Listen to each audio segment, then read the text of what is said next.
The day after a warning about falling space debris, what actually came down was a ballistic missile. In July 2026, a Chinese nuclear submarine fired a missile out into the Pacific. There are 3 questions worth asking in this video. First, why did China deliberately show off a nuclear force that is supposed to stay hidden? Second, why did the warning about that launch first arrive as a notice about space debris? And third, why did island nations that have long relied on Chinese support turn around and protest? Let's go through what this single dummy warhead made visible, one step at a time. First, let's lay out what happened. On July 6, 2026, a Chinese Navy nuclear submarine fired a single SLBM. An SLBM is a ballistic missile launched from a submarine. What it carried was not a nuclear warhead, but a training dummy. The missile flew across the open Pacific for roughly 7,300 kilometers. It reportedly landed near the boundary between Kiribati and Tuvalu, 2 small Pacific island nations. This was the first time China had ever publicly announced a ballistic missile launch from a submarine. State media described it as part of routine training, not aimed at any particular country. What drew attention was how the warning for this launch was issued. On July 5th, China told Japan it was setting up a zone for falling space debris. Part of that zone lay inside Japan's exclusive economic zone, south of the Kii Peninsula. An exclusive economic zone, or EEZ, is the stretch of sea where a coastal state holds special rights. China only told Japan it was a ballistic missile launch about 90 minutes before firing. The United States got a few hours' notice, and Australia around 23 hours. The timing varied country by country. Japan's chief cabinet secretary, the government's top spokesman, said the missile landed outside Japan's EEZ. Governments across the region voiced their concern, one after another. Australia's Prime Minister, Anthony Albanese, called it a provocative act that destabilized the region. New Zealand said it had been notified in advance, but not consulted. The Prime Minister of the Solomon Islands lodged a strong protest with China's resident ambassador. The U.S. State Department was reported to have criticized China's opaque nuclear buildup as a serious concern. Let's take a moment to sort out nuclear submarines and SLBMs. When we hear nuclear submarine, we tend to picture a sub loaded with nuclear missiles. But strictly speaking, it means a submarine that is powered by a nuclear reactor. Because it generates its own power as it goes, it can stay submerged for months at a time. These submarines split into 2 types, depending on their role.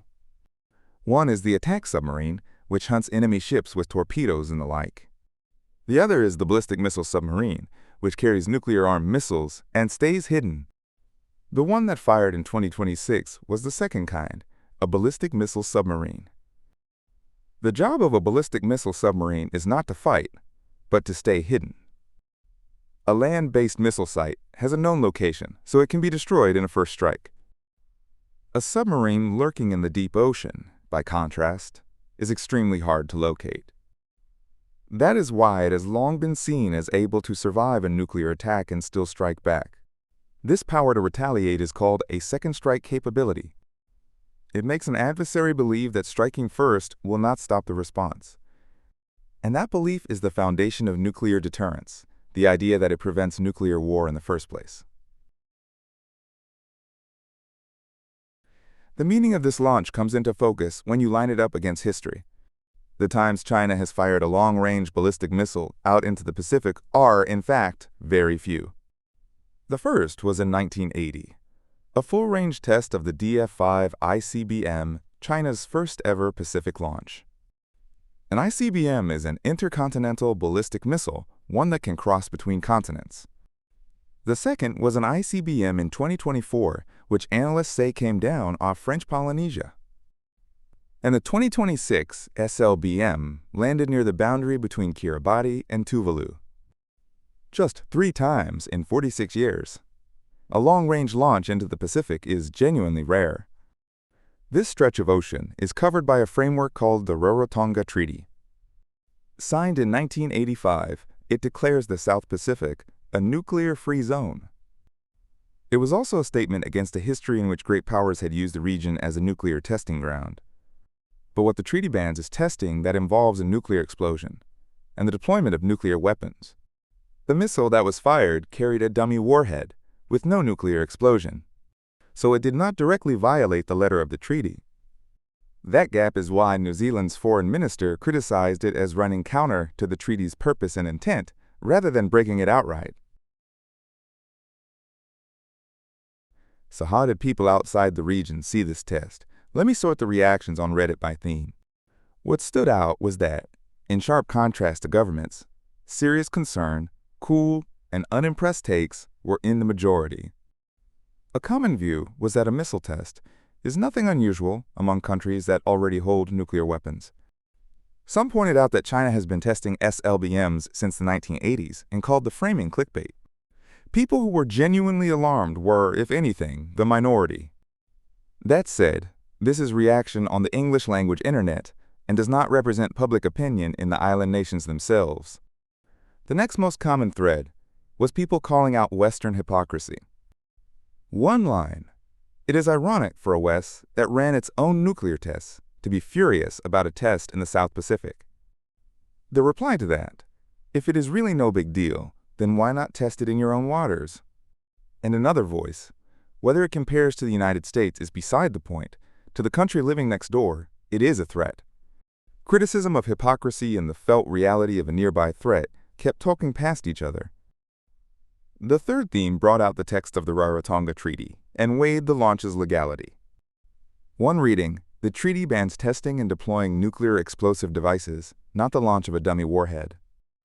Others noted that a non-nuclear test does not amount to nuclear proliferation. The discussion even reached the clause-level question of whether China is a party to the treaty at all. What marked this thread was calm, text-based analysis, rather than emotional condemnation. Now we reach the heart of this video. The first thing that stands out is that China deliberately announced and displayed an undersea nuclear force. The strength of a ballistic missile submarine lies in its location staying unknown.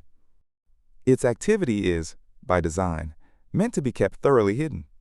Yet China, following its 2024 ICBM, went and announced a launch from the sea.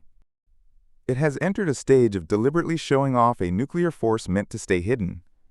That forces a reassessment of China's nuclear forces, not just in numbers, but in the quality of a working second strike. But a major caveat comes attached. China has not disclosed the missile's type. Some analysts say it was likely a new model with a range over 10,000 kilometers, the JL-3. But that is an estimate, and others say it cannot yet be told apart from the older JL-2. It is still too early to conclude that an undersea nuclear force able to reach the U.S. mainland is complete. The second point is the blank space in notification rules that the space debris warning exposed. In 1988, the United States and the Soviet Union agreed to give each other advance notice of ballistic missile launches.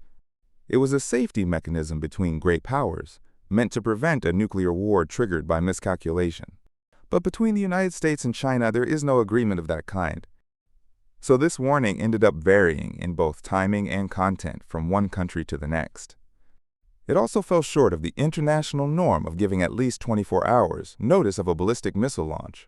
We can't say whether the warning was ill intent or simply an unbuilt system, but the blank space beneath it, we think, is real. The third point is that reading this as the same as a North Korean launch would miss what it really is. North Korea's launches are carried out with no notice and are condemned as breaches of United Nations resolutions.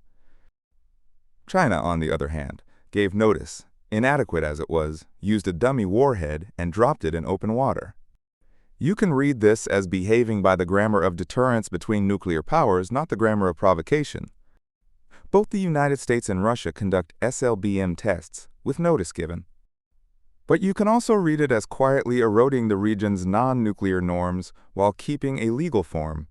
These two readings do not contradict each other. It matters to see that they can both be true at once. The foundation is a view that is neither "it's legal, so it's fine," nor "it's China, so it's a provocation." The fourth point, and the most striking, is what the island nations did. The most symbolic case was the Solomon Islands. The prime minister of a country long seen as closest to China said openly that this is not what friends do. For these island nations, China is one of their largest backers through infrastructure investment and more. And that backer used their sea as a testing range. The patron becomes, at the same time, a military risk. That's the dilemma. Fiji signed a defense treaty with Australia on the very day of the launch. Yet it also says it will not let go of its economic ties with China. This is not about picking a camp. It is about holding both great powers on the scales and maximizing what you can get. And right now, the Pacific Islands Forum, the region's main bloc of nations, is reportedly weighing a joint statement condemning China. Where that statement lands will be the test of whether these nations can move from passive bystanders to a group that sets terms for the great powers, together. The fifth point is, why this particular moment? Rather than a single answer, it is closer to reality to see several threads converging at once. First, the launch came just hours after Australia and Fiji signed a defense treaty. Some analysts read it as a political signal aimed at the United States and its allies. Second, the timing overlapped with joint military exercises between China and Russia.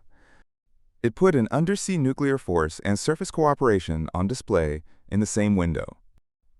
Third, Communist Party media framed it as showing resolve toward unification with Taiwan. That reads as a deterrent message, meant to make the United States think twice about intervening.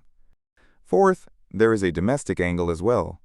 In recent years, corruption purges have swept China's rocket force, casting doubt on its nuclear forces. Announcing a successful Navy test may also have aimed to dispel that doubt. We can't determine from the outside which thread was primary, but it is more natural to see a moment chosen to reach several audiences at once. Let's bring this together. What flew in this test was not a nuclear warhead, but a dummy. It hurt no one and violated no country's territory. And yet this single dummy warhead made a great deal visible. A race in nuclear deterrence that is supposed to stay hidden, sunk beneath the sea. A blank space between the United States and China, with not even a rule for notifying a launch. And island nations working the scales between a patron and a military risk. This is not a distant fire for Japan either. The space debris warning arrived at the Japan Coast Guard. The declared zone included part of Japan's exclusive economic zone. When the next warning comes, how will the notification rules and the regional framework receive it? That question, we think, will outlast any detail about the missile's performance. You can find the full analysis and more reactions on our blog, Seikahan, linked in the description. Thanks for watching.